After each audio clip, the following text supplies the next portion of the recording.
Welcome to Chasing Prophecy on the UPRN Radio Network, FM 105.3 in New Orleans, where we discuss anything and everything beyond the scope of normal.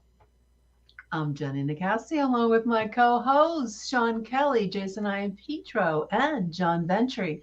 Welcome to the show. We have a really cool, interesting evening tonight, guys. Happy Torture Tuesday. Happy There we Torture go. Tuesday. I was waiting for that one. Remember to like us on Facebook, follow us on YouTube. Make sure you subscribe to our channel. We're on multiple platforms tonight. So if you have any questions concerning our guest, Jack Roth, I want you to post them. It's going to be an interesting evening, I can tell you for sure. Oh, tonight we're going to travel back in time. That's why I'm in black and white. Was it John Ventry? Was it November 1963? Am I correct? November 22nd. November 22nd, 1963, that Kennedy was assassinated. We're going to talk about this. We've talked about a lot of different scenarios with Kennedy. So hopefully this is going to be a good conspiracy evening. So that's one of my favorite topics. How about you, Shawn? I love it, especially when it comes to Kennedy. I like to get down and know what actually really happened. Jason, what do you think about the Kennedy assassination? Well, I was negative 23 years old at the time, so you guys would probably know a lot more about it than I would. Okay. John, what are your views on the Kennedy assassination? I'm sure you have many of them. Yeah, well, I mean, there's a number of different reasons behind it. I always believed he was killed because of the silver certificates. You know, he flew in the face of the Federal Reserve, and when you're up against big money, you know, that I thought that was the reason they killed him. But, you know, you look at, there was a reason I didn't buy Bitcoin because I said there's no way they're going to allow cryptocurrency.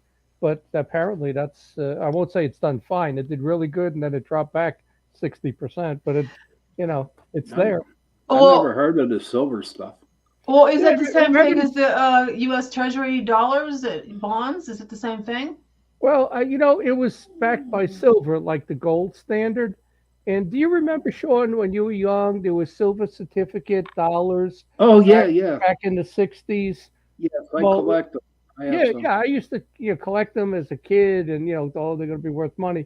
They were backed by silver, which is $23 an ounce or whatever it is. But to me, it was, if you're messing with the Federal Reserve and big money, I thought that was the reason. I got all the UFO theories, but I want to hear what this guy's got to say. Yeah, I'm hope he finds. Hope he gets the link. Okay, I sent it to him. Yeah, there's so many different stories, and it's very fascinating. There's even a time travel show that you can probably see it on Amazon Prime about the actor. I forget his name, but he goes back in time to try to change history. And it goes back to the Kennedy. And a lot of people, there's so many different conspiracies regarding it, which finds it's very fascinating. I find it to be fascinating. Yeah. Yeah, what was crazy, though, it wasn't so much with Robert Kennedy, but his brother got killed and Martin Luther King got killed. Yeah, Is that the same year? Not the same year, but that tells you that, you know, let's see what the guy's got to say. I got my theory on who did all of that. And if you notice, there's been no assassination since the 60s, right? Right. Everybody, you know, oh, we're all racist. Nobody tried to kill Obama. Ooh, Trump. Nobody tried to kill Trump, right? The two most likely to get assassinated were the last two presidents. At least that we know about. That we know well, of. yeah, at least that we know. That we know of, but they could be covering up a lot of stuff. Well, you know, we'll see what he's got to say. Why those three happened in the 60s, and then the Kennedy curse. Oh yeah, the old man. The old man. Yeah. He was a bastard, I heard. I heard he made deals with the devil, and now his family's got to pay for it. I don't know No if that's doubt. true or not. I've no doubt. I'm saying that a lot. Is that the sins of the parents come to sins of the father? I think. Yeah, well, I include the mother because I think they're more sinful. Since Eve started the whole damn thing. It wasn't Adam's fault, but then it can go to the third or fourth generation. Possibly, yeah. You think about it. You see how things have changed. Everything's politically correct. When I was younger, Eve was the one who bit the apple. She got deceived, right? So now I go to church and it's like they blame Adam. Adam should have stopped Eve. Didn't someone So, try to kill Reagan? so it's Adam's fault. Oh, you're Yes, right. Yeah, you're yeah, right. they did. Yeah, but that Yeah. was not. Yeah, okay, you're right there. They got him, but they didn't assassinate him because he was a whack job and tried to kill Reagan. These other people were then killed, right? Hmm. Jack Ruby. I don't know about Sirhan Sirhan. I think he's still in prison. I Find think out he's still in tonight, prison hopefully. too. Is our But guest then come on yet? you got the whole No, he's not MK, on yet. MK Ultra, right? You Oh got yeah. that whole thing about where these people programmed to do this. This was like a Manchurian candidate. Manchurian, yes, definitely. Did any of you ever think about running for president when you were a kid? Yeah. Not Really? no, not at What all. happened? One of my earliest memories was maybe first or second grade. You know how you make the cutouts of Lincoln with his top hat and Washington. You know, you just cut out the silhouette, and I had them in my bedroom sitting there on the mirror, and I was whatever 7, and I kept looking at it saying, "Why you and not me? What makes you better than me?" I've always thought that way. Anything any person can do, another can do better. So why you and not me? Why can't I be president? And then you You could find be, out you could, yeah, but you you could find have. out the whole I think policy. it's all about the money Oh, and who it's the has the money. most money to run for president. I had a conversation today with a woman with AFL. I got to remember what that stands for. But it was the same thing. She said, "John, it's all about the money." We were talking about when I ran for governor. I won the debate, so it didn't matter. Didn't matter. I didn't have $10 million in my account. Didn't matter. Wow. It's very, very, very expensive. And they go back in your past to see everything you did. Oh yeah, yeah. I Yeah. mean, I think Everything would come out. I'm not a big fan of Fetterman, but man, that some one commercial they have out about him not paying his taxes, living off I would mommy and never daddy. ever vote for him. Sorry. You can't vote for a guy like that. This guy, didn't work till he's 49. I was in Queens. I think I told the story. I tried out for the baseball team, Little League. I needed $3. My father wouldn't give it to me to play baseball. They wanted me to pitch, right? So I decided, I'm going to get a paper route. I lied about my age. I was 11. I said I was 12. I got a paper route. I paid my own way since I was 11 and a half. And this guy Fetterman didn't start working until he was 49, and I think he became governor because Soros backed his campaign. So this is not an American as far as I'm concerned. It's Wow. not an American story. This is a communist story. Well, we're going to bring our guest on soon, and I just want to read a little bit of his blurb up for his book, in Killing Kennedy, Exposing the Plot, the Cover-Up, and the Consequences. Author Jack Roth interviews researchers, scholars, eyewitnesses, and family members of those who were part of the tangled web of the USA. So I'm going to get right to it. During the Cold War and the circumstances surrounding the assassination of John F. Kennedy, the author asks important questions, including why the assassination still matters today and what the lasting ripple effect has been since the fateful day. The Kennedy assassination represents one of the most impactful events in not only America, but world history. And this book represents that history, an important understandings to its enduring significance. On November 22nd, 1963, the duly elected president of the United States was murdered in cold blood, forever destroying Camelot and national optimism for world peace. Gleaning a people's history of the assassination through dozens of insightful, heartfelt interviews, the author successfully presents the riveting narrative by creating a respectful, well-crafted, emotionally charged book from which both older and younger generations will gain a greater understanding of our nation's history and the current status in the modern world. Jack Roth is a journalist, document film producer, nonfiction book author. He has produced award-winning documentary films, Extraordinary Stand, Romanek storage and extraordinary seating and extraordinary the revelation. He is also the author of Ghost Soldiers. It sounds like something Shawn would like in Gettysburg. An Unknown Down, the book that adeptly explores unexplained phenomena. Jack's work is driven by his strong desire to seek the truth and share it with others, as this he believes will ultimately lead to a greater enlightenment and personal freedom of all humanity. Okay, welcome to the show, Mr. Roth. Let me bring you on, Jack. Welcome to Chasing Prophecy. Good to have you with us. Hey, welcome to Torture Tuesday.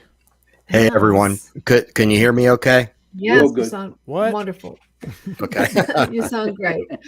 Yeah, we're so excited to have you on the show. We love this and want to hear all about what you have and give us some of your well, I'm a conspiracy freak.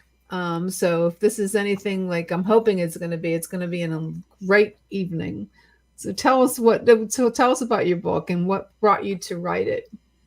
Sure. Yeah, I'll tell you a little bit about the book and listen, I'll talk about anything. We got our documentaries, and I know you've had us on before for the Extraordinary series that we did, and the Ghost Soldiers of Gettysburg is an older book, but it's always fun to talk about ghosts.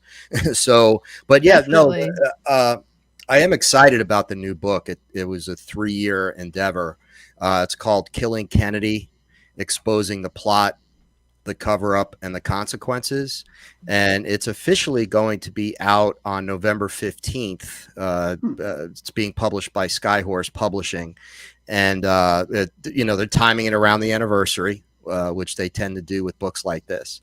But I'm really happy with the way the book turned out, because when I first decided, as a lot of us have gone through this with certain things, whether it be the Kennedy assassination or UFOs or unsolved mysteries.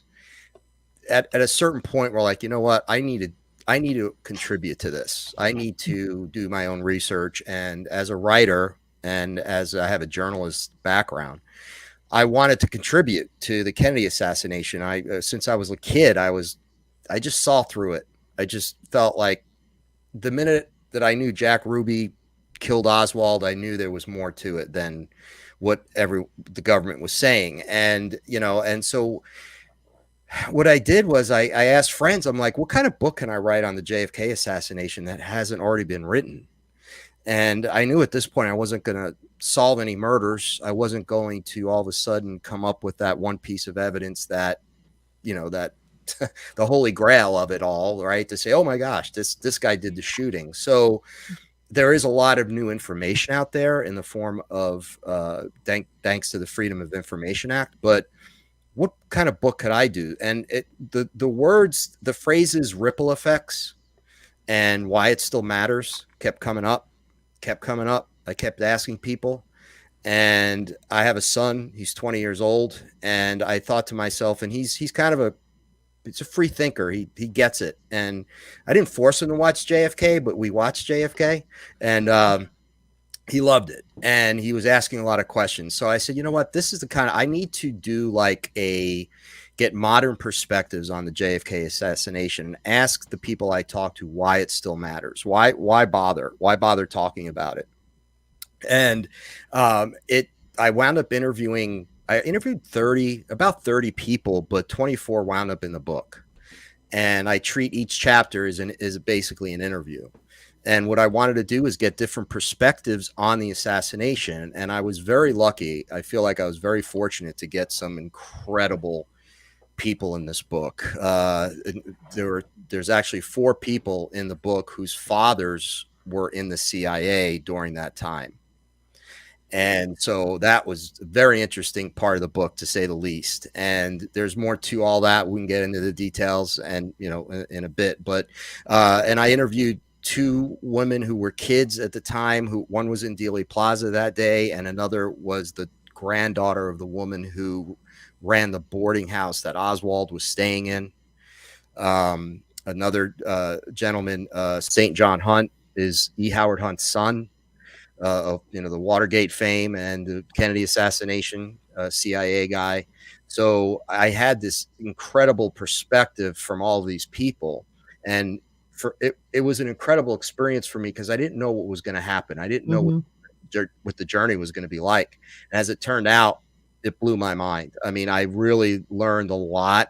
I didn't think I could learn much more because I read a lot of books and did a lot of research, but my goal in the book was not to preach, was not to say at the end, he did it, they did it, but to take all of this information, share the information, and then give my account of what I learned from that. So I think in that sense, it's a valuable, I think it's a valuable addition to the JFK research. So I'm happy, really Definitely. happy. Really, I have to say I am. I Were can you understand that. during Go ahead, your Shawn. research? Were you and were you like surprised at some of the stuff that you found that wasn't pertaining to the original story? Yeah, yes, and what I was finding is that each of these people I interviewed, there was a personal story there. Hmm. And so not only was it talking about so for example, like the first part of the book is researchers. So I interview researchers, and these are all people who have written books about the JFK assassination. And so they talked about their research, and I would ask them, what obstacles did you come up against? Were you ever fearful for your life? Was there a eureka moment? Right. So each of these individuals that was in that section would talk about, yeah, well, I really had a lot of pushback, and it became personal. So every one of these interviews became very personal, and some of them became extremely emotional. I think that what I learned, and well, there's another section in the book that I call philosophical, psychological, and social perspectives.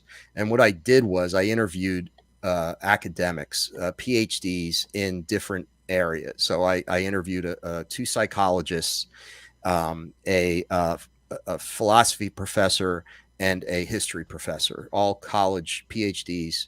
And I wanted to ask the question of why whatever did happen to Kennedy, why was the general public, a lot of it, so quick to accept the Warren Commission's findings? Why is it so difficult for a lot of people to go out of their comfort zone and say, oh my God, my government may have done this? So I wanted to get the psychology behind all of it. And I wanted to get to the psychology behind the people that were also in power at the time that may have been responsible for his death. So, and the things I found out were amazing. But one of the things I did find out specifically, and one thing I did learn, is out of the 24 people I interviewed, 23 of them not only believe that Oswald didn't do it, in other words, that he never touched a gun that day, but that he tried to stop the assassination. And there's evidence to this. There's enough circumstantial evidence to this that suggests that he did. That he may have been the person who a guy named Lee contacted the FBI in Chicago when Kennedy was going to be up there and said there's going to be a plot. These people are going to try to kill him. And so they stopped that. They didn't do the Chicago. They were going to do the same kind of thing they were going to do that they wound up doing in Dallas. So, and then in Dallas, of course, someone went to the FBI office in Dallas and gave them a note saying something's going to happen. So I think a lot of the really amazing things I learned had to do with Oswald. There was really nothing new about Kennedy, really, that I learned. And there were some interesting new documents that were released through the Freedom of Information Act but again, it was that really suggesting that Oswald was an intelligence asset. So it's all of these things. But what I learned was the Oswald that the mainstream media has portrayed to us over the years as a lone nut, disenchanted kind of guy who was a communist sympathizer, honestly couldn't be further from the truth. And I didn't go into it thinking that was necessarily going to be the case. But when I interviewed these people, I mean, either based on their research or having met him or known him, from one way or the other. That blew my mind. Yes, that really surprised me. I should say this: it didn't surprise me, but I couldn't believe to the extent that all of these individuals from different areas and of study and research and all of that all felt the same way. And the 24th person didn't necessarily think this was the little girl who was in Dealey Plaza that day. But her story was that I just didn't hear, like, I thought I heard firecrackers. So I didn't necessarily look up at the book depository, or so she just was like, I don't know who did it. I could never say, and it could have been Oswald or anyone else. So, but yeah, it's fascinating when you start researching these things and interviewing people, and they start crying while you're interviewing them because of something, it affected their lives to such a degree, or, for whatever reason, they spent so much time on this. So that was really revealing to me. John, you got a question? Well, I've never heard that before, that Oswald tried to stop it. And you're saying 23 out of 24 actually believe that? I mean, what are they basing that on? Well, 23 of the 24 believe that, well, yeah, two things: that Oswald didn't do any shooting that day. And again, the research is because of the research they did. So, for example, this one gentleman who wrote a book about this specifically, was the Zapruder film, and they study the intricacies of exactly what happened at that moment, which is, I give them credit for, because it's been so many years that it's hard to do that, but they nevertheless do it. One guy, for example, David Mantic, he's a doctor, and he went to the National Archives several times and looked at the autopsy photos and looked at the photos of the brain. And through that, he determined that there was no way that the shot could have come. There were more than one shot, and then there were several wounds, etc. But the whole idea that what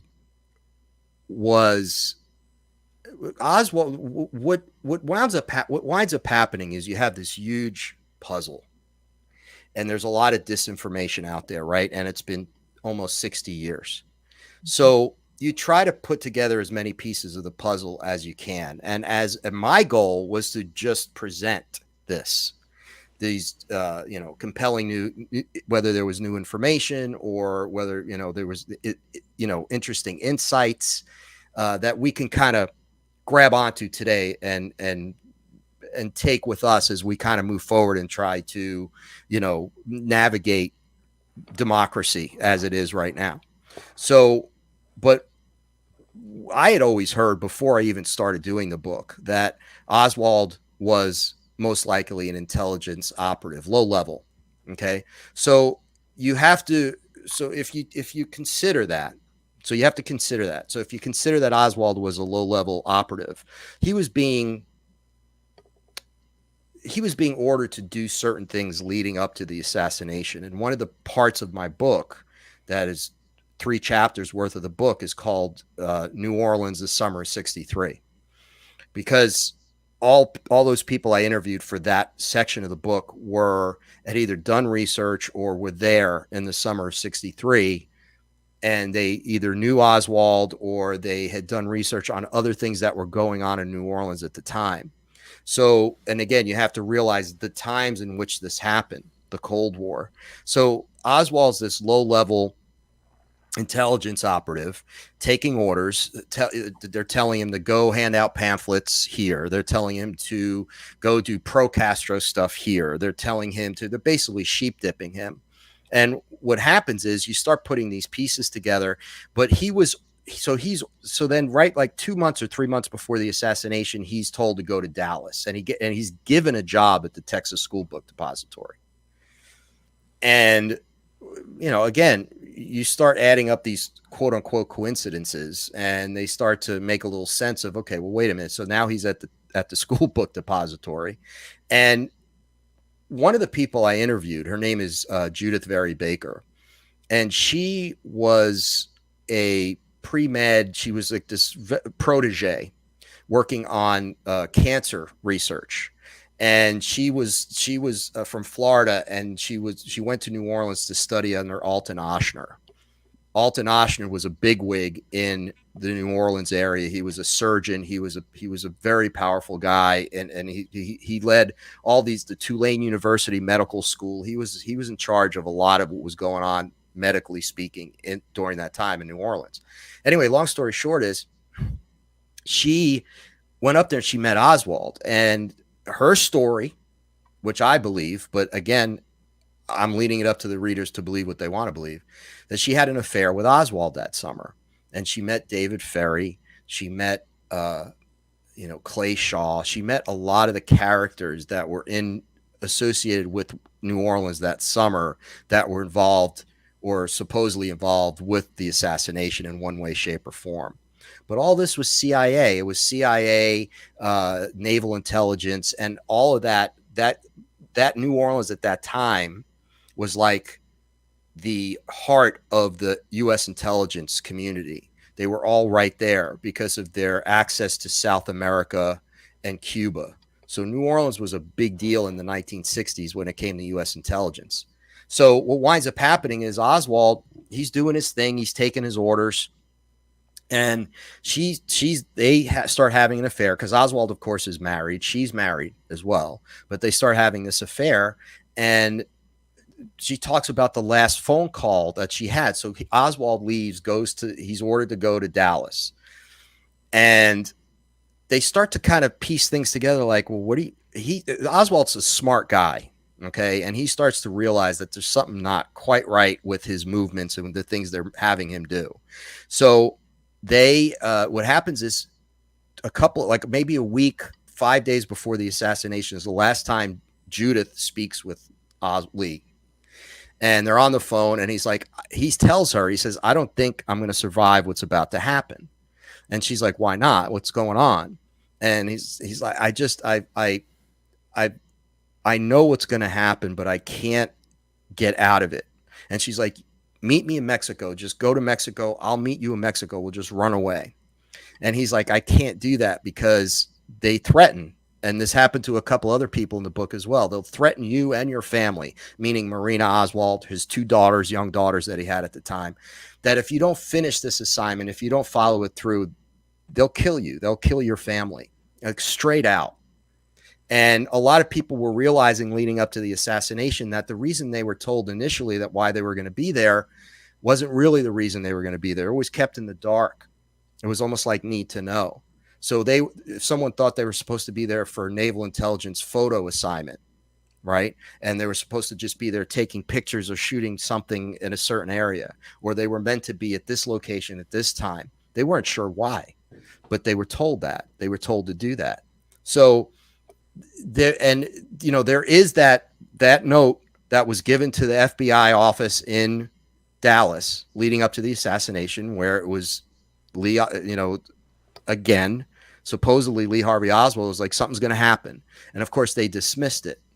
And there was also a FBI agent in Chicago who came out in more recent years that said, yeah, we stopped that route, that motorcade route, and we stopped the whole visit because we got this information from this guy Lee was all they said, that said that there was something was going to happen, and it involved Cuban nationalists, pro Castro guys, and that there was going to be an assassination attempt. And Lee himself told Judith, if I stay, there'll be one less gun pointed at Kennedy. And this is what she told me. So again, I tell people, I don't know what happened. I wasn't there. I wasn't even born. I was born 2 years later. So there's no way I could know what happened. But all I'm doing is I'm interviewing these people. They're telling me these stories. And of course, she's crying, and it's very, very emotional. This was like the love of her life. And basically, this happens. She sees him, and then he's in handcuffs, and then she watches him on TV, live TV, get killed. And she's in love with this guy. So there is, and again, do the research. I ask anyone, I'll tell anyone this, just do the research, read the good stuff, make sure the the people that are doing the good research. Find the information for yourself. It's out there, you know. And again, who knows? Who knows what it? Oswald may very well have been a part of the assassination team. I don't know, How but it was many more. Yeah, how many different theories did you come across as far as who was behind it? There's I've there was the we were talking beforehand, this the silver certificate, and he created. Did that upset the Federal Reserve? There's those memos that he was willing to share secrets with outer space exploration and aliens. There were two memos with the Russians that they were going to share information with Russia. Did that get him killed? Was it Marilyn Monroe's big mouth? How many theories did you come across? I didn't come across that many, even though I knew they were out there. And I I vetted people up front because I didn't want to make this a out and out conspiracy theory book. And in fact, what I did was I spend my entire introduction explaining what the word conspiracy actually means. I talk about the 3 C's: conspiracy, cover up, and corruption. And the fact that it's part of our everyday lives, and the fact that all conspiracy theories are not created equal. I mean, if you sit here and say, well, there's questions about the Kennedy assassination, that's simply critical thinking, because there is a lot about the Kennedy assassination that doesn't make sense. Mhm. But if someone says, well, the earth is flat, well, that's a little more out there. Like, that's why I say they're not all created equal. There could be a conspiracy about anything. But with the Kennedy assassination, the conspiracy, part of the conspiracy comes in the cover up. So the people I interviewed that wrote these books and in one way, shape, or form were involved or knew their fathers were in the CIA, a lot of it came down to the CIA, because I didn't get much of any of that stuff with the UFOs. I didn't know where it would go. If someone started talking about, well, he wanted to know too much about UFOs, or Marilyn Monroe, got him killed, or whatever. I didn't hear any of that. But what I heard over and over again is the Cold Warriors, which are the guys from World War II, like the Allen Dulleses, right, who was the head of the CIA, who Kennedy fired after the Bay of Pigs. Who was the head of MK Ultra also, that Correct. trained these guys? Yeah, and him and James Angleton. I mean, it was MK Ultra. Operation Mockingbird was a big part of it. And a lot of people talked about that because they couldn't pull it off without the media. They needed to control the media. They needed to control the message. And if you look back and you think about it, the Fourth Estate, the media, totally failed us, right? Because there's supposed to be this independent thinking, like, it was so obvious, some of these things. Like, again, I go back to Ruby shooting Oswald.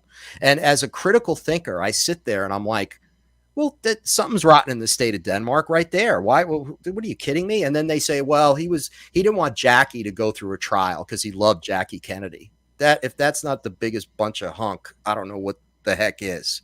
Well, So right there, you're already asking questions, So most of it, to answer your question, most of it was CIA related, as far as the theories are concerned, of who did it, who did it, and who was involved in the cover up. Whether they even knew they were involved in the cover up is another question. Yeah. But, it's funny, the media didn't learn their lesson, because they're today's Fourth Estate, covering for one party against the other, against the foundations of this country, But, you say the CIA, and I agree with you. Did LBJ's name come up? And I'll tell you why. It was interesting that Forrestal was connected to JFK. Forrestal tried to recruit JFK to become part of his staff, and JFK decided to go into politics. And the whole UFO story with Roswell and MK and the Majestic 12. Well, they're giving Forrestal a medal, and 6 weeks later incarcerating him in Bethesda for depression or mental illness. But the person who was the last person to visit Forrestal to change his mind about going public about UFOs was LBJ. Was the last person he saw other than the people that threw him out the window. So, I've always said that this took place in Dallas, and you always have to look at who benefits. Well, LBJ, that's his town. He can cover it up. He's the vice president. He becomes the president. That's the biggest benefit of this whole thing. Did his name come up in any of this with the CIA as a plot? Yes, it did. And that's a great, I'm so glad you asked that, because there's so much in the book that if you don't ask me, I'll forget some of it. Yeah, But yeah. that I interviewed a guy by the name of Phil Nilsson, who wrote a couple books on LBJ. I mean, he deep dive in LBJ. And LBJ, according to not only Phil Nilsson, but other things that I've heard and read, not only was he an opportunistic person, but he was a narcissistic sociopath. He was also part of a Texas good old boy network. And if you go back earlier in his career, before he became vice president, we go back to corruption, one of the C words, right? The amount of corruption in Texas with these good old boys. And that includes the oil guys, right? They have all this power. So you have these judges, these oil magnates, and they run everything. And it's all about money, and it's all about payoffs. Lyndon Johnson was immersed in that. That was how he grew up in politics. That was his whole thing.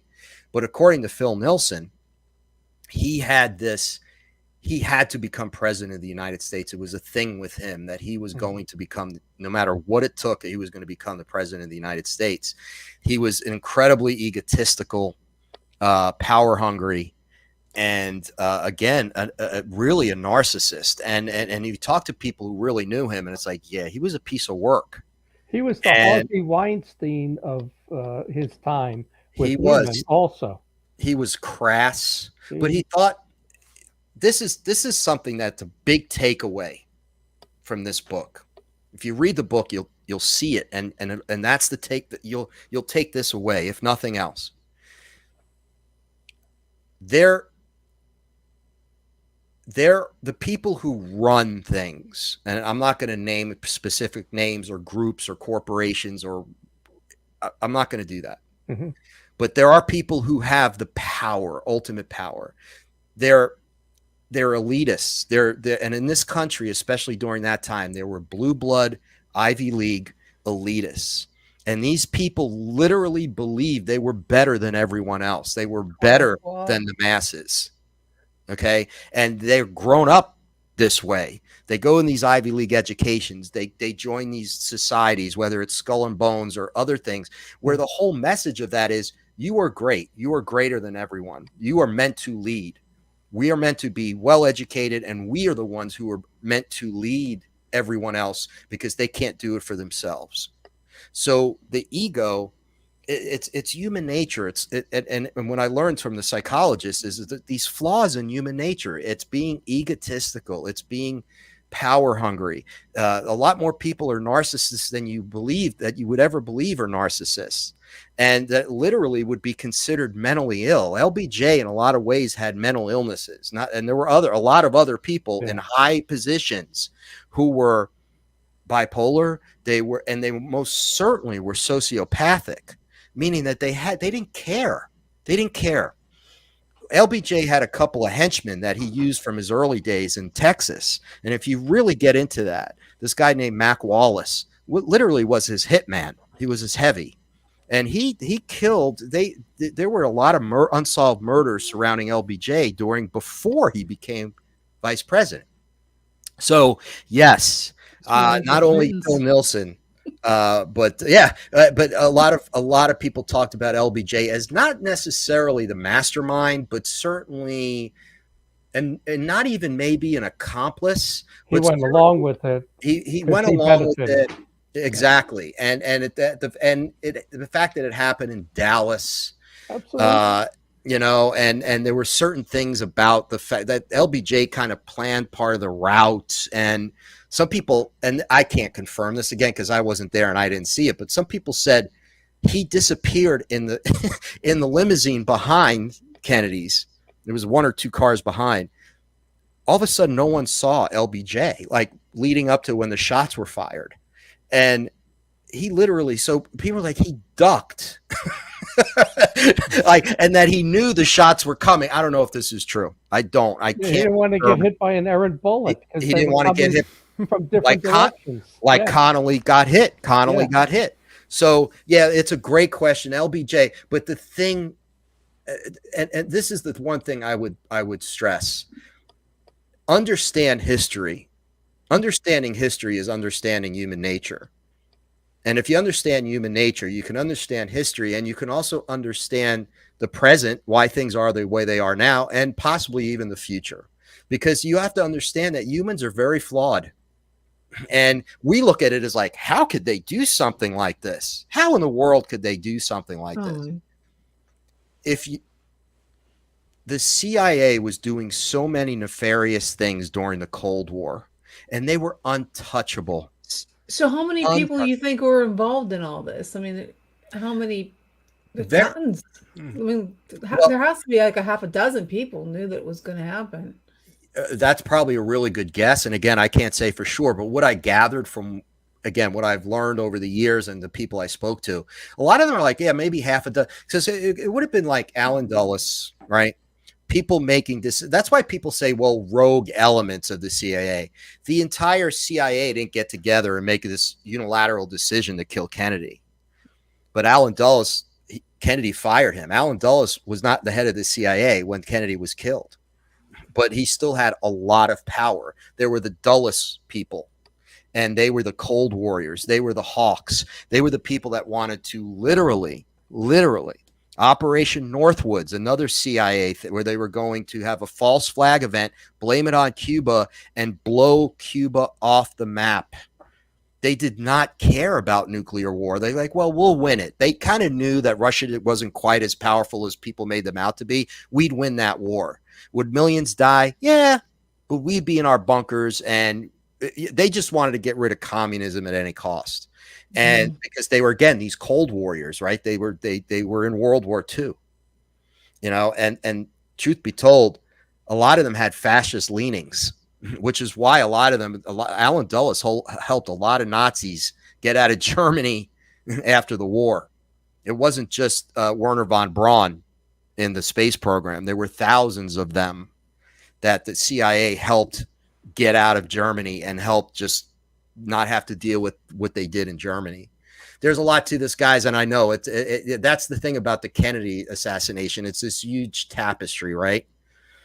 But the questions are great, and I appreciate the questions, and I'm answering them in a way that, listen, I don't know. I can't say for certain what happened, obviously. But a lot of people did say, yeah, about maybe a dozen really high up, powerful people. And it's maybe even in the shadows that were like, listen, and it can't come back to us. It could not come back to them, which is why Oswald or others who were also set up to be patsies, one of them had to take the fall. And then one of them, whoever took the fall, had to die before the trial. There could not be a trial. Yeah. Enter Jack Ruby. You heard Cuba, the mafia. Did the mafia have a hand in it? Because they helped get JFK elected, and then he turned on, I think it was Sinatra, and he kind of dissed the mafia. He kicked them out after he got elected and went back on his word. Did the mafia have any involvement in this at all? Yeah, so, and according to some of the people I spoke to, and at different levels, depending on who you talk to, but the whole New Orleans thing, that summer in New Orleans, they all knew, all those players knew Carlos Marcello, including Jack Ruby, David Ferry, Lee Harvey Oswald. Lee Harvey Oswald's mother dated one of Carlos Marcello's lieutenants. I mean, it was, the New Orleans mob in the late 50s and early 60s was very powerful, as we all know, as were the other families in other parts of the country, Chicago, Tampa, all of it. So, yeah. So what what people have said, and what you really start to understand is Kennedy had a lot of enemies, and it's his fault. I mean, Kennedy was playing with fire. He pissed off a lot. Him and Bobby pissed off a lot of the wrong people. Yep. Okay, and a lot of it was because they wanted to stop the Cold War. They wanted to with the nuclear weapons, they wanted to get rid of those. And Kennedy was working with Khrushchev at the end to do this, and they really were, because they realized after the Cuban Missile Crisis how close we got to annihilating millions of people. So, but what people say about the mob was good at doing the hits. The mob had hitmen who could do this. And so the CIA during that time worked with the mob. And this has come out. That's some of these statements and some of the things I'm saying have been proven true. The CIA worked with the mob on certain things because they used them as informants, and they also they used them as assassins because they were really good at hits. So there were a couple of mob guys in Dealey Plaza that day, right? Whether it's Victor Marchetti or this other guy that they thought was there, who all, in the 1970s when those commissions came out to look into the CIA and what happened, these guys wound up dead. They found them dead. All of a sudden, all these mob guys were, showing up in barrels in Miami with their body parts all over the place. But they were all tied to the Kennedy assassination. So yes, I think the mob was happy to help. Yeah. Let's put it that way. They were happy to help. They couldn't have done it on their own because they couldn't have controlled the media. They couldn't have controlled the autopsy or the, what happened to the body afterwards. There had to be other people involved to help with the cover up, but the mob was perfect for the hit. Interesting. That's definitely. There was a guy, and I can't remember his name right now. Lee Chrisman. Did his name come up at all? Chrisman, oddly, is involved with Murray Island, the UFO thing that happened a week before Kenneth Arnold's sighting of a UFO that drops some slag and hits a boat, and you get this Lee Chrisman and Dahl. Well, years later, Chrisman emerges in the whole Kennedy investigation as an operative. And I've always said that a lot of the UFO stories were cover stories for the military and our Air Force and the Nazis that we brought over. But this Crispin guy had to be working for the CIA because he's involved in Murray Island UFOs and Kennedy. Did his name come up at all, Lee Crispin? I knew the name because of my UFO research. Yeah. But no one ever brought him up. I'm trying to think within the entire book if anyone brought him up, and I don't think they did. But I knew and there are guys like that, and you're like, oh, who is this guy? And he tends to be everywhere all the time. And that's how the CIA operated. They had guys like that, whether it was Oswald or whether it was Chrisman or any. There are people. And what's scary about it is they like, what are they doing? Like, what kind of, and then you think, are they capable of killing you? I mean, it depends on what your job is, but again, it comes down to the nefarious nature of the CIA.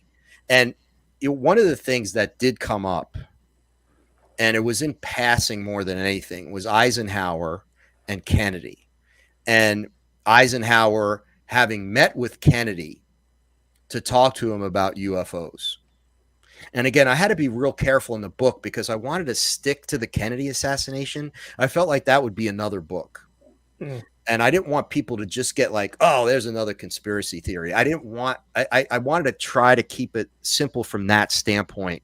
But you have Eisenhower, who apparently is the first president to, have a meeting with ETs, right? Or to have contact. Mm-hmm. And of course, presidents, they want to know, but they can only know they know some stuff, but they're not the deep state. They're not the people who really need to know. And that's also, I believe, a very small group of people with UFOs. Mm-hmm. But they always say that, like, well, Kennedy he wanted to know too much.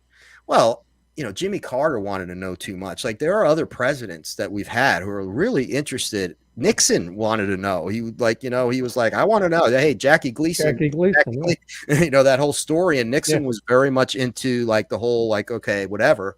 And I kind of believe that story just because it's almost like you can't make that up. What's the Jackie Gleason story? I didn't hear that one. Well, yeah. Well, Gleason was very much into UFOs, right? And he would always ask Nixon, "What's the truth about the UFOs?" And Nixon had a habit of disappearing. He'd tell his security, Secret Service, "I got to go to the bathroom." He'd climb out the window, get in his Buick, and just take off because he didn't want them around and stuff. So one day he pulls up to Gleason's place in Florida, Homestead, I think it was. Mhm. And he says, "Get in, I'll show you." And he takes them. They go to the gate opens. They clear them. I mean, the guard sees President Nixon and Jackie Gleason. He waves them on. They go into this underground bunker, and there's an alien in a vat of liquid and stuff. And maybe you know more to that story, but it's Gleason's wife that tells the story, and she says when he came home from that, he was like a changed person. So he believed in, okay, he saw the Always UFO and it believed it, changed but now him. we saw it. But the big thing was he kept saying, "Why don't they tell the public?" And it's like he was deep in thought for months. Like, this is a life-changing thing. Like, whether you believe in He was God or never the not, same.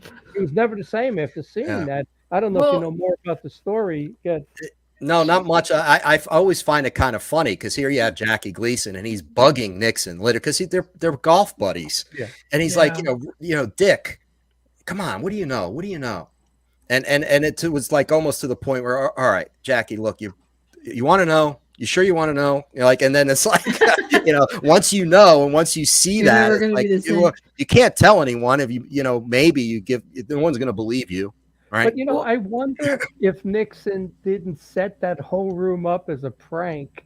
That they weren't real aliens, but maybe because, all right, big fat Jackie wants to know, we're going to stick Yeah, it to him, yeah. and they set this room up, and then he took them there and he played the biggest prank in history on Jackie Gleason.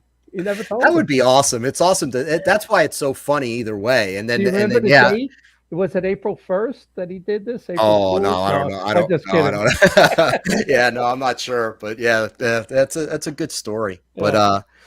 But yeah, you always hear these things about the president, I believe, and certainly I think from early on in this country, but certainly from the 30s, 40s, World War II, they were not the most powerful people in the country, by far not. And as time went on, and that's why Eisenhower was like, guys, watch out. There's stuff going on. That he was very concerned about the CIA, as was Yeah. Truman, because they knew that they were out of control. It's like, wait a minute, you guys are going down to Guatemala, instigating a coup in Guatemala in the 50s. You're getting rid of a democratically elected leader, putting in your own puppet because of the United Fruit Company, that you want to still make profits down there because you own shares in United Fruit Company. This was the Dulles brothers, Yeah. right? So you learn stuff like this. And this is fact. This isn't conspiracy theory. This is fact. Look up the Guatemalan coup of the 1950s, why it Well, happened. most Look up people United don't. Fruit Company.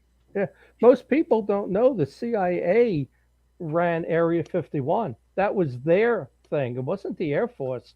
The CIA has their own planes, spy satellites, all of that. But back then, when Area 51 started in the 50s, it was the CIA that was running it. That's their place, And it was, I guess, Truman. Was it Truman that, or maybe it was Eisenhower that said, "I'm going to take the First Army from Colorado and bring them down to Area 51. And if you don't let us in, you better let one of my people in beforehand, or I'm bringing the First Army down there to storm the place." And they let the guy in. But they didn't show him all the levels. They took him down 3, 4, 5 levels, showed him a few things that satisfied the president, but they didn't show him everything. No, during the Cold War, as far as the CIA was concerned, they were the ones that were going to save the country. They were the ones making all the decisions, and presidents better play along. And if they didn't play along at that point in time, people ask me who killed Kennedy, and I say the Cold War killed Kennedy. That's what I say, because it was the time in which he governed and the things that were happening around him. Think about it. He's elected in 60, right? Cuban Missile Crisis, Bay of Pigs. This is all his first term. Yeah. In the height of the Cold War, and he's firing he's firing all the guys, the Cold Warriors who built the CIA. He's firing all these people, right? And again, yes, you could go further and say, well, he wanted to get rid of the Federal Reserve. He wanted to, that oil tax. These are all facts too. He did want to, tax the oil companies, and he was trying to be. Over the course of his presidency, he changed. And one of the guys I interviewed, it was I have to be honest, this is one of the most fascinating chapters of the book, was a gentleman by the name of Peter Jennie, who wrote this book called Mary's Mosaic. And it's about the death of Mary Pinchot Meyer in 1964, a year after the Kennedy assassination. It was directly related to the Kennedy assassination. And Mary Pinchot Meyer was this blue blood, Vassar educated, just elite family, New York family kind of person, and she was amazing. She was like ahead of her time. And you want to talk about just the female power and the power of the feminine. She had it all, and she was very. She knew Kennedy, and they obviously, because they ran the same circles, and her sister was married to Ben Bradley, the guy who eventually became the editor of the Washington Post. And Ben Bradley and her sister Toni were best friends with Jack and Jackie. So they all knew each other. Long story short, Mary has an affair, but not your typical affair. It's one of the few women in Kennedy's life that he actually respected. And there's a whole story behind it. But she was trying to get Kennedy. She was like, because she was a fairly liberal in her thinking, and after the Cuban Missile Crisis, she's like, we're all going to die, and she had an effect on him. She did have a little influence on him, and you can see as time went on in his presidency, when he gave that American University address, which is considered one of the best speeches of all time given by a president. It was not short. It was shortly after that he was killed. Was that the one where he talked about secret societies and? He said a lot of very interesting things in that. Oh, that was one of the greatest speeches ever. Yeah, he just didn't care anymore. It was like da-da-da. And a lot of it was talking about peace and the fact that we had to have peace in Russia. And it's true. I know we see it in a million movies and we hear it a million times, but Kennedy did not want to get involved in Vietnam. Whereas Johnson was all too happy to get involved in Vietnam because him and his cronies made billions of dollars on the Vietnam War. And that's the thing. Like, and this is the same thing with UFOs. And that's why I feel like it all ties in together, because it all comes down to people who control everything. They are the ones that they're creating the narrative. All right. And whether they're throwing out disinformation, they're like, now people talk about disclosure. Well, are they dripping out disclosure? Are they throwing us little breadcrumbs? Right. But they're trust me, they're still controlling the narrative. Yeah. You could talk to any UFO researcher. Yeah. It's the same thing with COVID. You hear these stories of Bill Gates and 6 months before Agenda 21 and, these meetings on depopulation, all these things. But who makes the money off of all of this? Fauci, Gates, the pharmaceuticals. Do they really even care about all the people that die? I think they only care about how they can make a killing and make a few $1 billion. That's all they really care about. Most definitely. I can say with certainty, after having written this book and done the research that I did, that they absolutely do not care about us. They care less if we all die tomorrow. This is where I go back to the elitist mentality. It really is a real mentality that's very scary. And it's like, we are meant to rule over all others. And it's not just the ancient kings and, of 1,000 years ago. It's now. And that's the mentality. And it's horrifying. That's why in the book it's like, it doesn't matter exactly who killed Kennedy. It's important for people to have critical thinking skills and to understand that there's something not right about what they're telling us about the Kennedy assassination. About everything. You could take it from there, right? Yeah. You could, like I tell people, do your own research, find the answers for yourself. But the one thing that remains constant in all of this, whether it's Forrestal being shoved out a window or, everything, with the UFO phenomena, it's all about power and control. Mm-hmm. Kennedy had to go. He had to go because he threatened the power structure. I agree. So what do you think are the ramifications of the fact that he got assassinated? Like, let's say he never got assassinated and they didn't kill his brother or MLK. And just interestingly, about 2 or 3 years earlier, they came out with a manual on how to assassinate people. How to if you're going to throw somebody out the window, it has to be higher than 6 stories. Yeah, exactly. And Forrest went out the 13th floor. Right. This other person went out and then nobody else has been assassinated since the 60s. Reagan. There was an attempt on Reagan by a mentally ill guy that may not have anything to do with anything. But, I was thinking that too. But what or was there attempts on other presidents, but they just caught them in time and kept it hush hush? Right. Like Squeaky Fromme with Ford. I mean, that was kind of the Manson thing. Yeah. But no. And again, it goes back to the 60s. It goes back to the Cold War. But what was your initial question there? Well, what's the ramifications of the assassination in the country and politics? Like, let's say it never happened, or since it did happen, what did that change? What do you see what resulted from the Kennedy assassination? Right. And that is a question I asked every person I interviewed, and on purpose, because that was one of the key themes of the book. What were the ripple effects? What have the ripple effects been? And to a person, it's amazing what they say, but it's basically since Kennedy dies, the Vietnam War starts. We have been in a state of perpetual war ever since Kennedy died. You have Vietnam, and we've kind of been in perpetual war since World War II. So, you have Korea, you have Vietnam, then you have all the Middle East, you have all that. But it also changes. If Kennedy lives, he wins a second term. Do we know that for sure? No, but people loved him. Yeah. He was going to get the votes. Okay. He wins another term. That's 8 years. Bobby wins, then comes in. They were terrified that he'd win another 8 years. So that's 16 years of Kennedy's. Think about how awful the presidency became after Kennedy and the people who became president. First of all, Lyndon Johnson, we already talked about him. Nixon and Watergate. Hello. Nothing else needs to be said.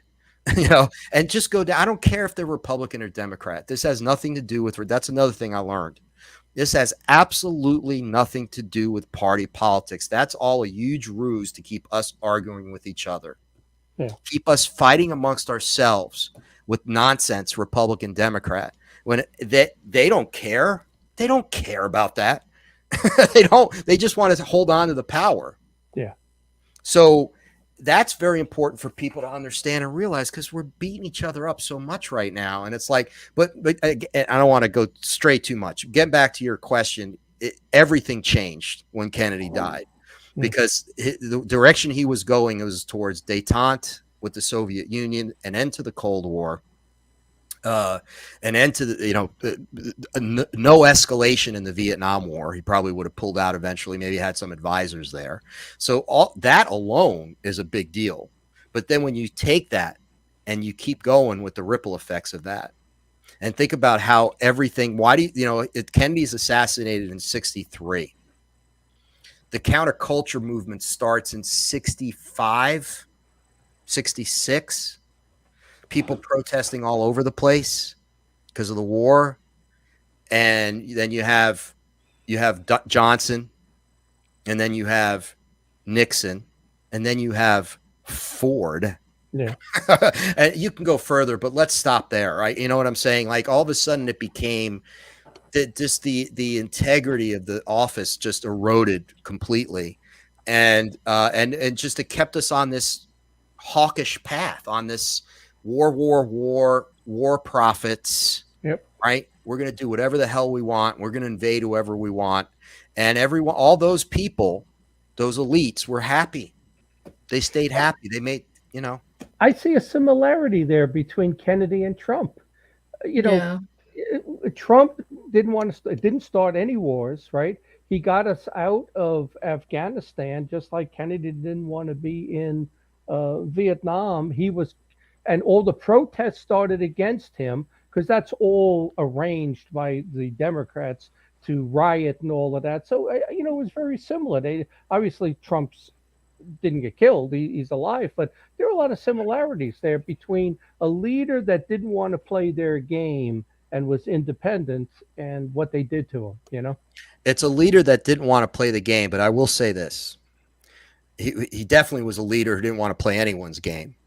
But let's go back to what we talked about with some of these people, that narcissistic, egomaniacal, sociopathic personalities.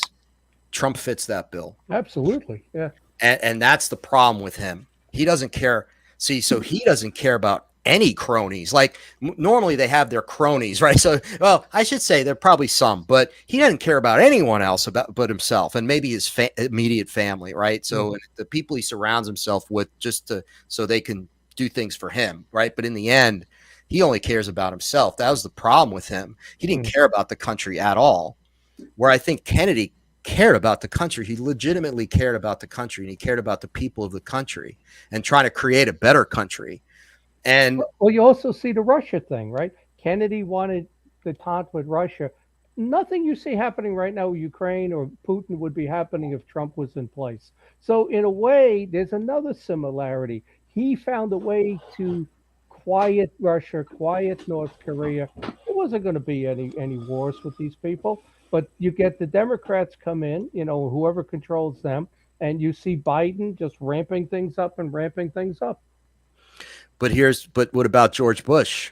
Well, he was terrible too. They ramped things up, and he was a Republican. So, yeah. Well, I agree. Like I said, whoever's behind it, yeah. So, yeah, and what I'm saying is, doesn't matter if you're Democrat or right. Republican. It doesn't. It really doesn't. It's like a lot of the presidents recently.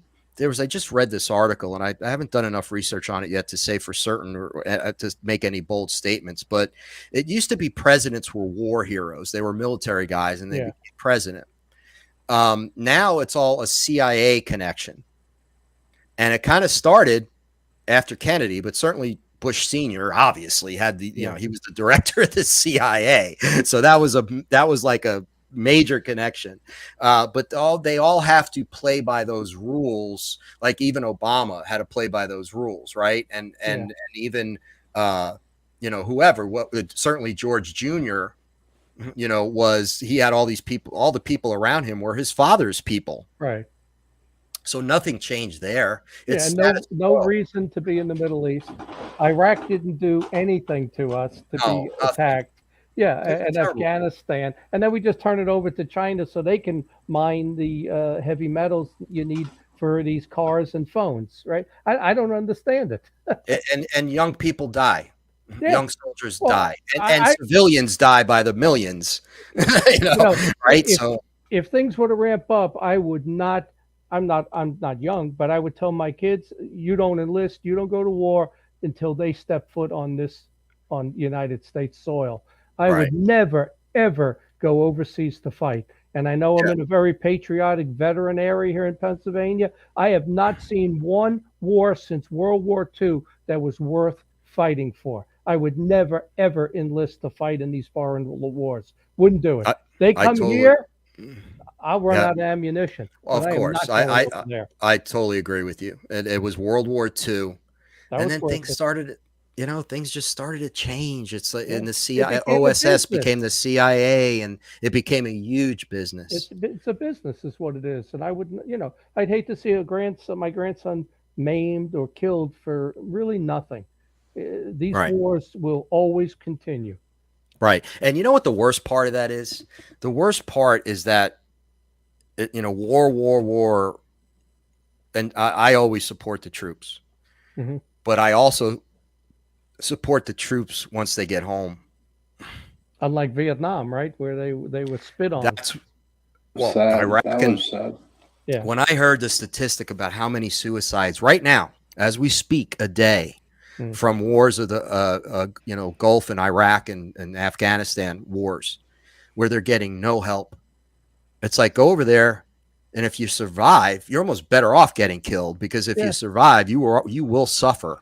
It's unnatural to be in that position where you don't Yeah. know you're going to get shot, you're going to get blown Right. up. Your body, your stress, your nervous system isn't Right. made to handle that. And there are It's not. some people who can, but I think there's a lot who just can't. You shouldn't be in a position like that. Yeah, no, I totally agree. And it's always been, they just didn't know what it was. But you go back through time, anyone fought with a sword in the Crusades, they Yeah. all had PTSD. Right. They just didn't know what it was. And remember the scene You with know? General Patton in the hospital where the kid Yeah. and he slaps him. He slaps him. And the kid had show shock. That's what Yeah, he had. sure. And Patton is. And he gave it to him again. Yeah, that was kind of a hard scene to watch. Mm. That poor guy. But they didn't know. They didn't think that way. So. Yeah. We're going to take a quick break, and we're going to give a shout out to Carnation. Thank you for sponsoring this second hour. We appreciate it. So tell me, Jack, what about the Unknown Down? Tell us about about the UFOs that were over Florida involving, let's see, you said there's several unidentified flying objects over U.S. and Cuban military personnel. What does that have? What does that involve? That was an interesting book and a project that came to be in an interesting way. I had gone to what was it? What conference was it? It was in Sebring. And it had to be maybe 7-8 years ago. There was a UFO conference in Sebring. I can't remember which one it was. Sebring? Where's Sebring? Sebring is in the middle of Florida. It's there's Okay. a raceway there and nothing else. There's a hotel. There's like a resort, a raceway, and that's it. So it's in the middle of the state, in the middle of nowhere, kind of between Tampa and Palm Beach-ish, like if you somewhere in there. So I went to the conference because we had just done, it was after our first documentary and the Stan Romanek, which was a very controversial documentary, but he was there. We went down there and I was meeting some other people. I wanted to meet people like Richard Dolan and some other people that I really wanted to get to know a little better for future projects. So we went down and I'm walking around all the booths and the tables, and there's a guy standing there at his table. And when I kid you not, when I tell you there's a little, it couldn't have been bigger than this. It was like this little pamphlet, yellow pamphlet, and it's called UFOs Over Miami. And I open up this little pamphlet and I'm like, I don't know if it was free or 50 cents. It was something ridiculously cheap, but I got it. And I introduced myself. The guy's name was Dennis Force, ex-military. And he goes, and I'm going through. I'm like, this is an incredible story. This needs to be a book. As a writer, I'm like, I've never heard of such. Like, it was a really interesting, compelling story. So he goes, well, if you want to talk to the guy tomorrow, he'll be here. It's talk to my cousin. So Dennis was in the military during that time period, 60, in this same Cold War right then, 63 through, the 67, 68.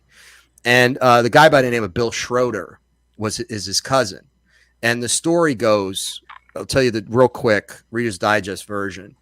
Bill was stationed in Key West. Dennis was stationed in Miami. It was not long after the Cuban Missile Crisis, so it was like a year or two. So it was right at the height of the Cold War. Everyone's on a high alert. So they're both radar operators, and they're on the phone together because they used to date these nurses in Miami, and they were planning on their next outing. So they were just young kids, early 20s. All of a sudden, Dennis, who's further north, is like, Bill, I got to get off the phone, right? I got to get off. So what winds up happening is they start to, on radar, these, I was just like 8 objects coming down from the Arctic Circle down the East Coast at speeds over 5,000 miles an hour. So, of course, Cold War, high alert. What are these things? Are they Russian? That's, immediately you're on, DEFCON, whatever, when stuff like that happens, because it's over the United States. So these things are moving south, and they're doing like zigzag moves. They're moving like nothing that they've ever seen. It's not conventional aircraft. So they're already thinking it can't be Russian. It can't be anything. Once it gets closer, then all of a sudden, Bill in Key West, they start following them as well. So these things came down. They started to do like a search pattern over the ocean, like right along the shore from like Fort Lauderdale, Miami, down through the Keys, and eventually through Key West. And then they started to go into Cuban territory towards Cuba. And what wound up happening is the Cubans, they scrambled 2 MiGs jets, fighters. One of them apparently was they were trying to catch up to these things, and there was an electromagnetic burst. And because one of the craft was so close, it got hit, the instrument, everything, all the power went out, and the plane disintegrated. So one of these Cuban MiG pilots died. The other pilot went back to Cuba. Bill, they actually went outside and they actually saw these things in the air, and they fly, like it was just not anything obviously conventional. They were UFOs. They were UABs, whatever UAPs. And so what winds up happening afterwards is this happens, and then the cover-up starts. So then what happens is within weeks of all of the guys in the radar room seeing it, they all start to get transferred all over the world. You're going to Greenland. You're going to Newfoundland. You're going to Korea. Now, it's the Vietnam War, but Bill is sent to Korea. All the people because they didn't want people, and this is modus operandi when stuff like this happens. That's what they do. If there's a group of 4 people that see it in the military, those people are sent to places all over the world so they can't talk about it with each other. Mm-hmm. So that happened. And so what Bill, after his service in the military, became a police officer, a detective. And then after he retired, became a private investigator. And after all these, and they were told, say nothing about this. It was I don't know what they said to say it was. I can't remember offhand, but they went on with their lives. But then when they got older, and, Dennis, his cousin, was still alive, and Bill's like, I'm going to look into this more. I can't, because it haunted them, because they knew that what they saw wasn't normal, and they knew that it was covered up. And Bill's theory, based on his knowledge of radar and what these things were doing and how they were maneuvering, is that they were looking for a down craft. So maybe that's why it's unknown down, hence the name, because it was an unknown craft, probably one of theirs, that may have gone down, and they were doing a grid pattern search for their own craft. They were looking for something down there, and they weren't letting anyone get in their way. Like no one could keep up with them. And the American pilots that they were scrambled, they would be at 15,000 feet, and then they'd be at 10,000 feet, just like that. Like they would crush us. But human pilots couldn't do that. So all these weird, just ridiculous things were happening. So Bill looked into it, and you know, I met Bill, and I'm like, Bill, let me write this book. I'll base it on he did all the research. I'm like, I'll fill in the blanks. I interviewed Robert Salas. I interviewed a couple other people because I wanted to get to the idea of UFOs over military bases and missile bases during the Cold War. And there was a lot of that Robert Salas's book is the same time period. Mm-hmm. So I wanted to get to that idea of that this was happening a lot.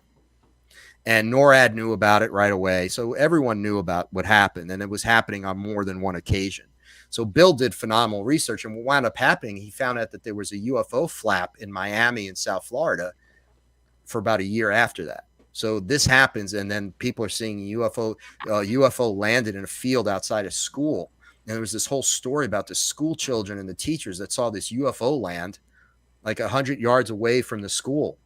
And this was in it was a Fort Lauderdale, Miami area somewhere. And I'm like, oh my God. And I'm like, this story needs to be told in more than a little yellow pamphlet. So I said, work with me. I'll do the book. I will self-publish it, because he wanted to kind of start talking about the book and speaking about it. I didn't care about a lot of these books don't make money anyway. I mean, it's just nonfiction, and they're very niche-y. It's a labor of love. So I said, you know what, Bill, he's a really nice guy. Dennis was a really nice guy. I'll write the book. We'll self-publish. All right. I know I did it through the book patch, self-publish it. I had a friend of mine do the front and back cover. He's an illustrator. And I said, just, you get the books at a low price. You take them to these things and you make a little money. I don't care if I make a dime on this. I didn't care because it was just a story that needed to be told. So that's and it's funny because I don't know how many people have read Unknown Down, because I've never really publicized it on my end too much. But it's a good book, and it's a fascinating UFO story. Is Bill Schroeder in New York City, or is that a different Bill Schroeder? Different Bill Schroeder. Bill lives actually in the Tampa area down here in Florida. Yeah. There's one in New York City by the same name who all into UFOs, and he wrote 2 chapters of one of my books, but he really takes a interdimensional, malevolent look at aliens. I don't know if it was the same guy or not. No, not guy. And this really focused on more the military, the military guys who were just doing their job and really suffer because of what they see and cannot talk to anyone about it for 40 years. So it became from that standpoint, I wanted to get at a couple things. The idea that this was happening in more than one place during the Cold War, and the fact that these military guys suffer because of they're told you can't talk about this, even though they know there was something that wasn't right. Yeah. Now, Jack, some of the books that you have written, were you ever threatened by the government or subpoenaed by the government for anything? No, not yet, and I don't think I will be. Talk to me in a couple of months after the Killing Kennedy book comes out. But I to be honest with you, again, I take the stance as I'm a journalist. So what I'm doing is, and I almost want to, I'm not an ex-military guy who's a whistleblower or that knows something so incredible that if I say it, they're going to come after me. All I'm doing is basically documenting and sharing. So that takes a lot of the heat, I think, off of what would normally be some people who would be like, okay, I'm ex-military and I'm sharing a secret that I was told never to share, like a Roswell, or whatever. Or, okay, I talked to a guy, they knew who killed Kennedy, or I'm Mary Pinchot Meyer and I know for a fact that what happened with Kennedy and I'm going to blow the whistle. Well, then you're dead in a year. So no, but I will say that when we were making the Stan Romanek documentary, which was our very first documentary, we were getting a lot of strange phone calls. I'm almost positive our phones were tapped. And we were getting a lot of strange phone calls with this electronic voice. It was a woman's British voice that was electronic. And it's because it was hiding who was really talking to us. And they would say like, and what would happen is this phone call would call me in Florida, one of my other partners in Seattle, my other partner in New York, and then Stan Romanek in Colorado at the same time on cell phones and on landlines. We would all connect at the same time saying hello, hello, and we'd all be on the phones like, hey, did you call? No, I didn't call. Did you call? No, I didn't call. And then all of a sudden you'd hear static, and then this voice would come on and give us a message. And there were two different types of kind of messages. One was like, I'll never forget, I was coaching my kid at a soccer game on my way, and this call came through. And they're like, now that you're making the documentary, we want you to know that you are being watched, but that will be handled. So I feel like it was almost someone watching us like a white knight, almost like, like we got this. Don't worry about it. The story needs to come out. But some of it was so strange that they'd say that the woman's voice would say, how do you say, and then be like, we just in the way the message was conveyed, we honestly, truthfully believe that we were getting some of these messages from up there somewhere. Because they didn't know some of our lingo and our language, and they probably used that electronic voice thing in order to speak to us. So that's what they were using. Yeah. Do you think Romanek was set up with his laptop where, they found, I don't remember what they found on it, but then I don't know if he ended up going to prison. He was sentenced. Yeah. Was he set up with that? Okay, so, and he did go for a little while, went to prison. Yeah. His life was totally destroyed. Based on what we knew, and understand that we approached this as we were never part of Stan's fan club or any of the people that were going around. We were documentary filmmakers. Mm-hmm. We were just telling a story, and we would have to tell people, listen, we're just telling this, we're presenting all of this incredible evidence, and you have to decide for yourself whether you believe the guy or not. Mm-hmm. Right. And it's like if I made a documentary about Hitler, I'm not promoting Hitler. I'm just making a documentary about Hitler, yeah. So that was we had to distance ourselves as filmmakers and say, we're just the filmmakers. But I will say this, knowing what happened over the years leading up and when we got to know him and we were at his house several times, yeah. And all the phenomena and the things that happened to us, his computer was definitely tampered with, because it had been tampered with before that. And he was warned several times, stop. Yeah. And he was arrested probably 2 weeks before the premiere of the documentary. Yeah. So we had a premiere in Fort Lauderdale Film That's Festival. Crazy. And they were so afraid to tell us, especially his wife, they felt so bad. Lisa Romanek, she was a sweetie. They got divorced. I mean, they literally destroyed this guy's life. And I have to say, Stan was his own worst enemy, because he said stupid stuff, and he was goofy, and he just, we can't choose who gets abducted, right? It's not like we wish Gandhi would have gotten abducted because, hey, Gandhi got abducted, so Gandhi, it must be true. So, but this is just a guy who has his flaws and is, like ridiculous, right? So, but he had this incredible amount of evidence, and some of it was so compelling. And then stuff happened to us that we couldn't explain. So, and he wasn't this mastermind, right? Like, there's no way. We talked to AT&T people. We talked to phone people. There was no way Stan set up these phone calls. There was no way. He was as perplexed as we were when the calls came. So my answer to your question is, I believe personally that he was set up. Now, I don't know if he's a pedophile. I don't believe he is. And he wasn't. It was child porn on his computer. So I think that the charge wasn't pedophilia. The charge was distributing child pornography, maybe. Yeah.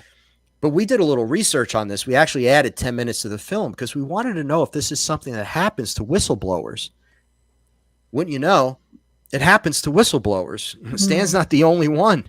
Well, the head of MUFON, Jan Harzan. Yeah. You got him for the exact same thing. Yeah. You got to, and then You get Lou Elizondo in September, a month ago, makes this statement.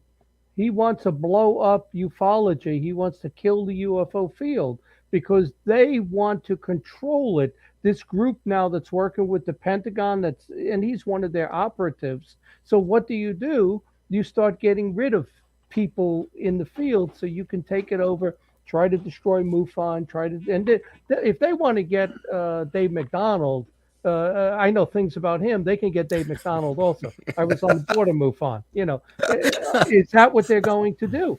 Because it makes you wonder.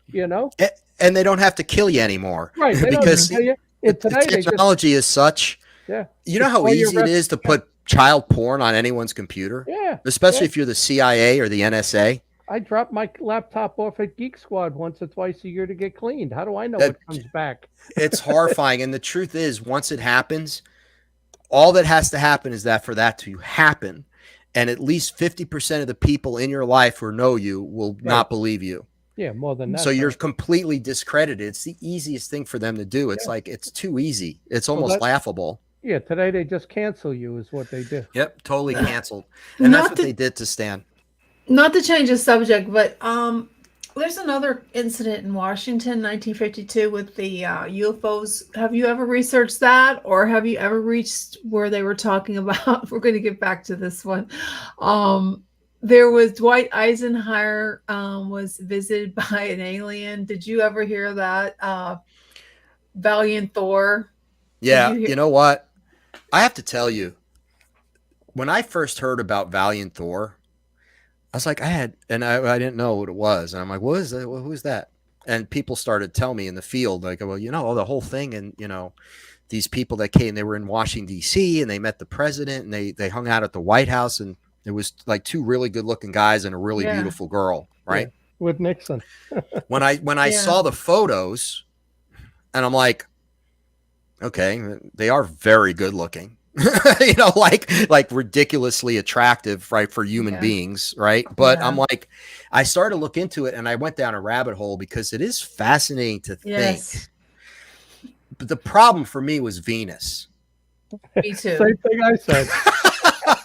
Is that what you said? I mean, it's just like, why couldn't they say? Well, they said they lived underground. Oh, that could possibly. And people think there's people that live on the moon underground too. Yeah, so. Well, hey, Mars, and one day we might live underground. So I mean, it's definitely possible. But that's where I lost. I just was like, ugh. And I know they've done some things on it. So that was not something we were going to really go into, because that wasn't people were already doing stuff on that. And again, sometimes there's only so much, right? How much is there on Valiant Thor? There's not that much. I read the book. Did you read the book? You should read it if you haven't, because it's really fascinating. Stranger at the Pentagon is the book. Yeah, Stranger at the Pentagon. And one of the a friend of ours, this girl we know, she was actually in like a trailer for, I don't even know if it was the book or some kind of doc, like I think that she played one of the aliens. She's a real pretty girl. But she had like brunette, dark eyes, big eyes, right? Big eyes. They did a spoof on it on American Horror Story last year. I'm sure. But then, listen, but yet here were these people. The photos are there. I mean, they're at the White House. They're sitting on the lawn. But then is it taken out of context? What's the true story of who they were? Were they there? And we're not hearing about who they really were. It could have been as simple as they were friends of whoever. But it is a little strange, especially during the time period, right? Yeah. That it was like, well, there was a lot going on back then. Yeah, there was a lot going on. Yeah. Have you ever heard of the story about the even more interesting, because of the way there's one picture of this woman, and she was at a party with two guys. And I'm almost positive this is different than Valiant Thor. And they were at a conference, and there's a picture of this woman, and she does not look, she's like beautiful, but not human. Mm-hmm. If that makes any sense. You have the name of the person that they. She never gave. There was one. It's really strange that you say this, because the first UFO conference I ever went to in 1999 in Northern Virginia after joining MUFON. I meet a woman there that matches your description, blonde, uh, al- like albino features, gray bloodshot eyes. I see her come in at 11, so I make sure at lunch I get behind her and I sit and eat with her. She never comes back to the conference. I was there 3 days. I saw her for 1 hour, and I said, "That's a hybrid. If there's ever a hybrid that comes Yeah. to a UFO conference, it was that woman." And John, good for you for following your instincts because you can't discard that. Yeah. Like people say, oh, it's just a coincidence. There are a lot of weird looking people. First of all, there aren't that many weird looking people like that, and why are they at the conference and why are they acting weird and why do they suddenly disappear? It's like there's a bunch of things that went on there, right? That it's like, well, it was a little odd. And I'll tell you something even stranger. That was 99. In 2013, I go to Roswell for the first time. It's a week before the event. Like I went the first week of July or the end of June. And, I go to the museum, I do all of that. I'm in a Chinese restaurant and I'm looking, there's a woman sitting there, different woman than the other woman, same albino kind of looks, the weird vampire eyes, straight. I see her the next morning hitchhiking out of Roswell, no bags, no purse, no bags, no nothing. It's on the edge of town. I'm heading to Santa Fe. There she is. And I didn't pick her up. I said, you know what? That's a hybrid. Yeah. I actually wrote a book about it, The Alternative History of Mankind. In the book, I pick her up and she tells me how they interacted with us and changed our history, our genetics, and I'm arguing creation with her. I actually wrote a book about it, but it's the same thing. It's the same thing. It is. It is. And you have to be aware of your surroundings, I think, for all of us. And we kind of are because the kind of people we are, we're always like, okay, what's going on here? We're observant. But I think there was a photo at one of Stan's conference. Stan spoke at a conference, and there were these little girls that showed up, and someone took a picture of one of the little girls who was at the conference, and they were wearing like one piece jumpsuits. They were there, and then they weren't there, and one of them went up to the conference coordinator and said, "Thank you for what you're doing. It's important." That's it. Wow. And the photo of the girl is ridiculous. It's a side view, and her eye, I can't even describe it, but people just don't think it's like they I don't know, like they're sitting right there. Maybe they kind of lull them into a sense of maybe there's a little bit of hypnosis going on where most of the people are like not sedated, but like they're telepathically don't notice me. Like just there might be some of that going on. Can I tell you guys a really quick story that's unbelievable? Yeah. And it ties in directly to what John just said. We're making the Stan Romanek documentary. We're in the middle of it. Okay.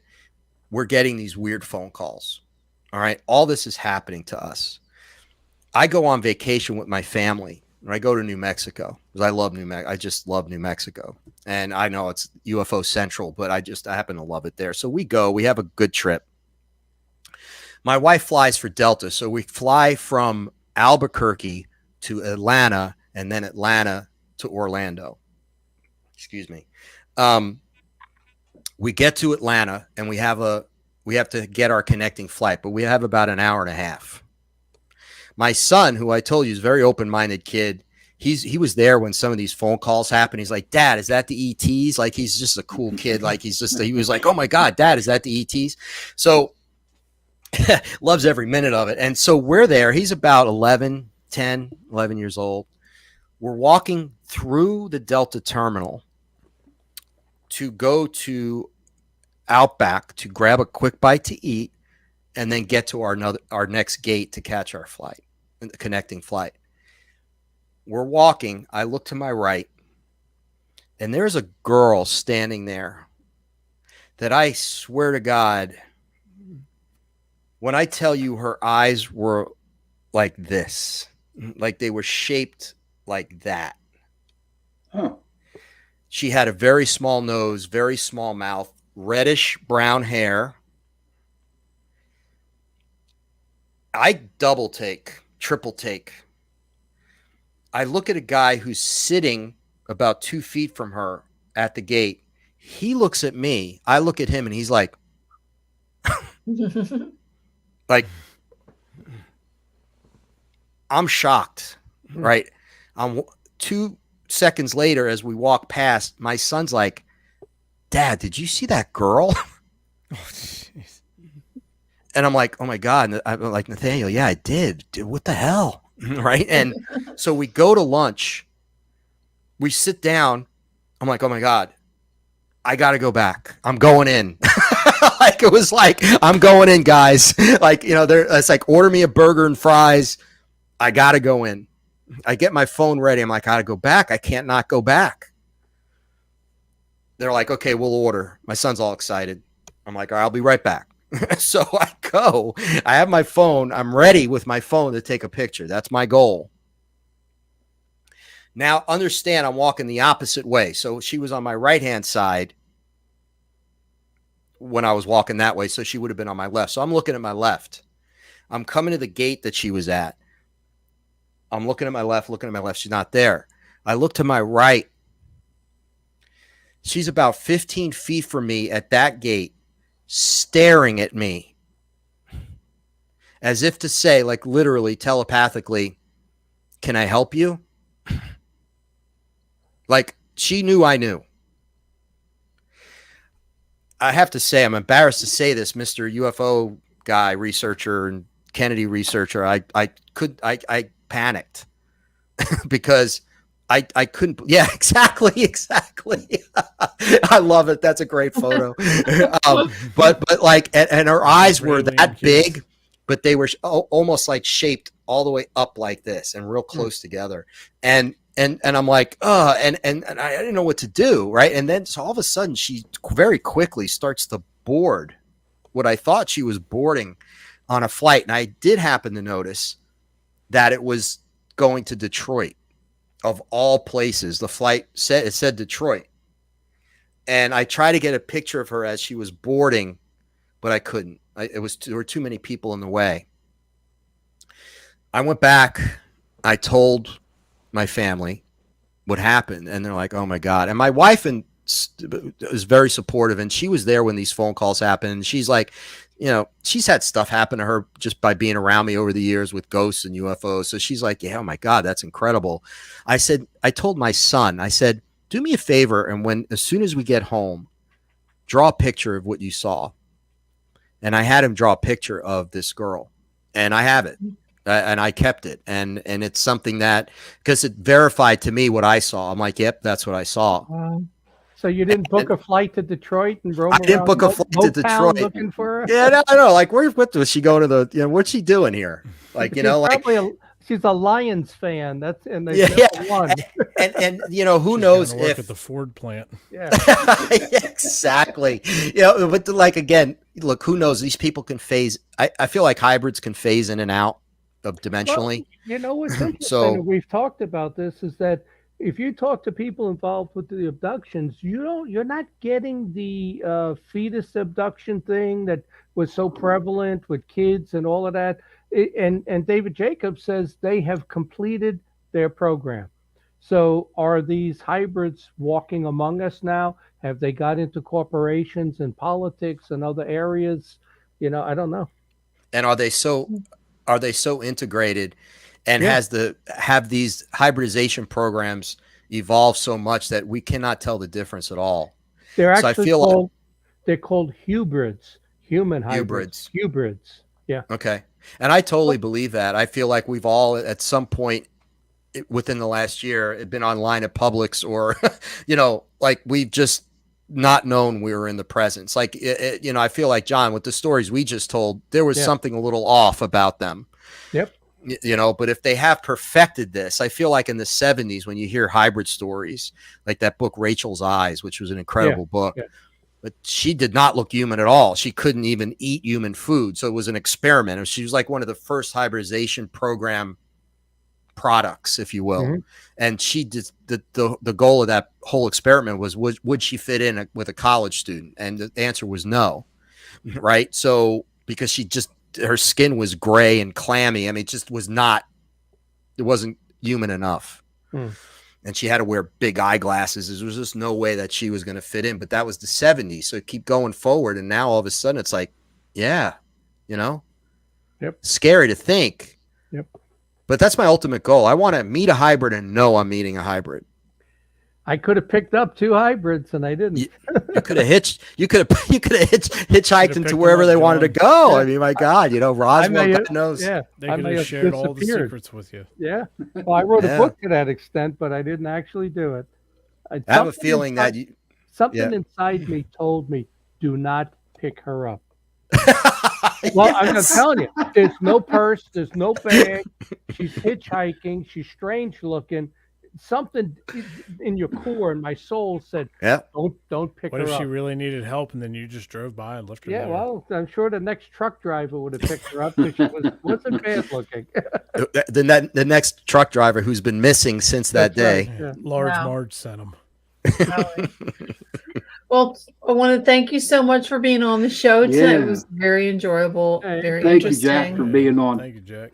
Yeah. So- Thank all of you. I really appreciate it. And I love to talk about all this stuff. So thank you for letting me talk about my book a little bit too. I really appreciate that. Definitely. And Where if do you you find are the book? interested Yeah. on Amazon, Yeah, right now it's available for pre-sale, and on the 15th of November it'll be available. It'll actually be available. But just go to Amazon and go to Killing Kennedy, Jack Roth. And I have to say this now because there was another book called Killing Kennedy written a while ago by Bill O'Reilly. It is not that book. Yeah.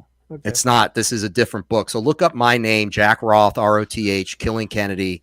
It'll come up. And then, yeah, I can highly recommend it as an interesting read. Authors are allowed to use the same title that somebody else Yeah. used. I thought that You was the whole can. point of copywriting. no, you can't copyright a title. I asked my publisher, I'm like, are you sure you're good with this? Because it's a catchy title, but also Yeah. the subhead on the book is different. Yeah. So that's why mine's like exposing the plot, the cover up, and the consequences. Yeah. So it is, obviously different, but I did question them on that. Yeah, because I wrote the first book in America on COVID called The Wuhan Conspiracy. And 3 months later, I see The Wuhan Conspiracy written by somebody else. Yeah. I guess you Yeah. can. Yeah. And there's no way to, and sometimes there's only so many ways you can title a book, but I mean, it is what it is, but I'm going to have to say that now on every show I go on. Yeah. It's not Bill O'Reilly's book, you know, it's not that. So Are you going anyway, to write one about Jesus now, killing Jesus? Because he wrote No. one about that. If you do, then you're copying him. exactly. No, and I wouldn't want to do that, but no, actually I've thought about writing. I'm reading a really interesting book about the Shroud. Okay. So it's so That is fascinating, that whole thing of Oh, the what happened Freemasons? right after. Are you reading about the Definitely. Freemasons who say it was Jacques de Molay?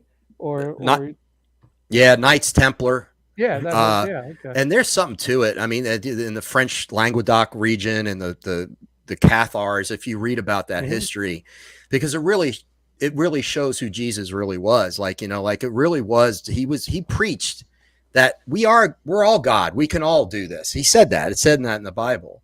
Hmm. And but the church wanted to twist it so that none of you are God, and the only way to get through to God is through us. Yeah.